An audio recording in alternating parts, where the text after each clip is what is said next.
Assalamualaikum warahmatullahi wabarakatuh. Nama saya Zulfai Barsa dari Psikologi Pendidikan dan Bimbingan Universitas Negeri Makassar. Jadi kali ini saya akan menjelaskan sedikit tentang komunikasi.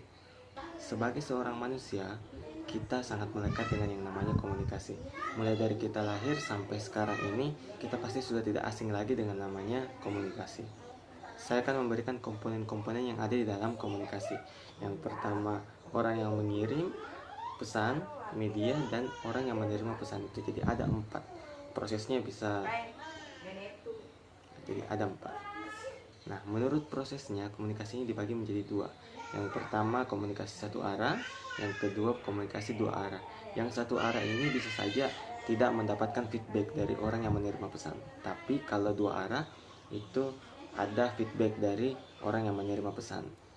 Berdasarkan jumlah pesertanya, komunikasi ini dibagi menjadi 4. Yang pertama intrapersonal, yang kedua interpersonal, yang ketiga komunikasi kelompok, yang keempat komunikasi massa. Nah, komunikasi intrapersonal ini adalah komunikasi yang terjadi dalam diri kita sendiri, yang kadang berbicara sendiri, berbicara dalam hati. Nah, yang kedua komunikasi interpersonal. Nah, ini antara individu dengan individu yang lain. Ini biasa terjadi. Nah, yang ketiga ada komunikasi kelompok. Nah, ini bisa saja individu dengan kelompok, kelompok dengan individu, bahkan kelompok dengan kelompok. Yang terakhir ada komunikasi massa. Nah, komunikasi massa ini lebih luas daripada komunikasi kelompok. Nah, ini bisa saja individu ke halayak ramai. Nah, jadi perbedaan antara komunikasi kelompok dengan komunikasi massa adalah jumlah pesertanya. Dan ketika komunikasi kelompok itu sudah pasti ada feedback yang terjadi. Kalau komunikasi massa itu bisa saja satu arah. Nah, berdasarkan bentuknya komunikasi ini dibagi menjadi 4. Yang pertama komunikasi tertulis, yang kedua komunikasi lisan, yang ketiga komunikasi verbal, yang keempat komunikasi nonverbal.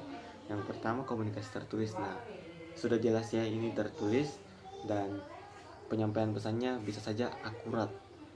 Nah, yang kedua ada komunikasi lisan. Nah, ini tingkat keakuratannya itu masih kurang karena bisa saja terjadi distorsi antara orang lain dengan orang lain. Terakhir ada komunikasi nonverbal. Nonverbal ini adalah komunikasi bahasa tubuh. Misalnya mimik wajah, ekspresi, itu semua termasuk dalam komunikasi nonverbal. Yang ketiga ada komunikasi verbal. Ini sama dengan lisan. Nah, artinya komunikasi ini menggunakan bahasa untuk menyampaikan pesan dari pengirim pesan ke penerima pesan. Nah, ada beberapa hambatan yang terjadi dalam komunikasi. Nah, bisa saja terjadi pada pengirim pesan, bisa saja terjadi ke pesannya, ke medianya, ke orang yang menerimanya. Nah, 4 aspek ini bisa saja terjadi hambatan-hambatan. Oke, itulah tadi penjelasan singkat saya seputar komunikasi. Nah, perlu diketahui bahwa dalam melaksanakan konseling, komunikasi adalah hal yang paling utama untuk dipelajari oleh seorang konselor. Karena perlu kita ketahui, 99% masalah yang terjadi itu karena komunikasi. Dan 99% solusi dari masalah tersebut adalah komunikasi. Saya Zulfai Barsa, terima kasih.